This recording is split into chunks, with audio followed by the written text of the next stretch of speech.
can help you with the organization. So that's one thing that you can, like, you think about it, if we want transcripts, that's AI. You take a video and you want it transcribed because you don't wanna sit there, type, I used to have to do that. That's how transcription worked, guys, not too long ago, where we sat and we put a pedal on the floor and we type and we'd stop and we'd type and we'd stop.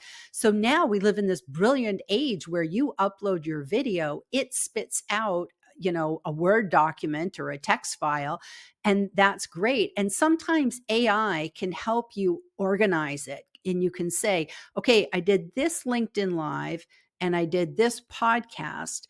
Could you put it together and list out the different stories I told and the different points that I made? And then you have some rough stuff to work with. So you still have to write it yourself, make it your own, make it in your own voice. But AI can definitely help you with grammar checking and, all sorts of different things. So use AI as a tool, but it's not a substitute. So you wouldn't want to go to AI and say, go write a book about career change, and you just let AI write it, because AI is just writing what everybody else has written. You want your book to be you. That's the whole point of the branding.